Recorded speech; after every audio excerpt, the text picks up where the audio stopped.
The golden afternoon sun streamed through the tall oak trees of Willowbrook Park, painting soft shadows over the playground. Children's laughter floated through the air, a melody of innocence and joy.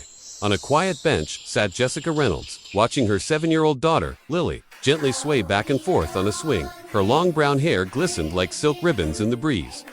Jessica, at 34, was known as a powerhouse, the founder of a successful consulting firm with over 200 employees, a woman who could solve any problem and win over anyone she met. Anyone, except her own daughter. 18 months had passed since the tragic car accident that took Lily's father's life, and with him, Lily's voice. Not a single word since that day. Jessica had tried everything: therapy, specialists, even music classes, but the doctors all said the same thing. Lily could speak, she just didn't want to. Her silence was a wall, a shield against a pain too deep for a child to understand.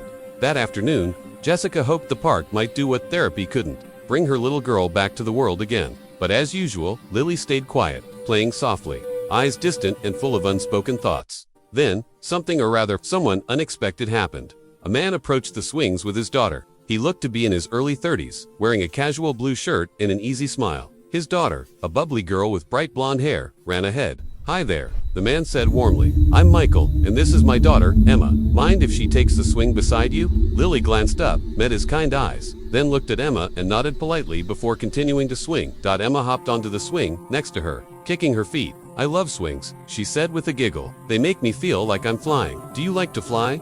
For the first time in weeks, Jessica saw it, the faintest smile tug at Lily's lips. Michael noticed, too. "That's a beautiful dress you're wearing," he said to Lily, his voice light and genuine. "Pink's my favorite color, though Emma might disagree, since she's all about purple today." Jessica found herself watching, amazed. He didn't treat Lily's silence as something broken. There was no pity, no pressure, just presence. Then Emma called out, "Daddy, teach her the secret swing trick." Michael chuckled. "Ah, the cloud-flying secret." He leaned closer to Lily, his eyes sparkling with mischief. "Want to learn?" Lily's eyes widened. She nodded. Double quotes. "The trick," he whispered, "is believing you're not just swinging, you're flying through clouds. And clouds always make a sound." He took a deep breath and began. "Ooh-whoosh." Emma joined in, giggling, swinging higher. "I'm flying through rainbow clouds," she cried. Lily watched, fascinated. Jessica held her breath. "The best part," Michael said softly, "is that every cloud flyer has their own sound. Some whoosh, some hum, some whisper. There's no wrong way to fly."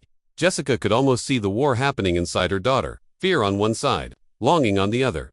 Then Michael knelt in front of her, speaking gently. "You know, sometimes cloud flyers need a little extra magic." He reached into his pocket and pulled out a small smooth stone. "This is a magic ocean stone. When you hold it and make any sound, even a whisper, it amplifies your magic and helps you fly higher." He placed a stone in Lily's hand. "Close your eyes. Take a deep breath. Let your sound flow." Silence. Only the creak of chains and Emma's joyful whooshing. Then, barely audible, whoosh. Jessica froze. Tears filled her eyes. It was small, but it was Lily's voice. Michael's face lit up. "Perfect," he said softly. "You're a natural cloud flyer." Lily took another breath, stronger this time. Whoosh. Emma squealed. "She's flying to..." Both girls swung side by side, laughing, soaring through invisible clouds. And for the first time in a year and a half, Jessica heard her daughter laugh with sound. "Mama," Lily called suddenly, voice bright and sure. "I'm flying through clouds." Jessica's heart broke open. "I hear you, sweetheart," she said through her tears. "You sound beautiful." Michael stood back, giving them space, his smile full of quiet understanding. "Thank you," Jessica whispered. "You gave me back my daughter." He shook his head. "She was always ready. She just needed to know it was safe to fly again." Over the next few months, Jessica, Lily, Michael, and Emma became inseparable. Jessica soon learned that Michael was a music therapist, helping children heal through sound. "The stone isn't magic," he told her one afternoon, "but believing in magic, that's where healing begins."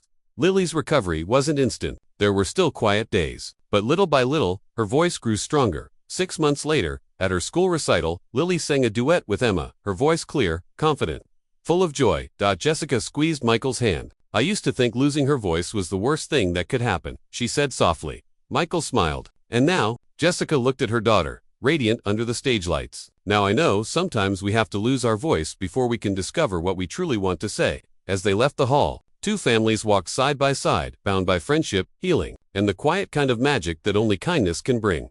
On Lily's nightstand, the smooth stone still glimmered faintly under the lamplight, a reminder that sometimes, all we need is someone who believes we can fly again. Whispers of Kindness, where every story reminds us that the gentlest acts can heal the deepest wounds.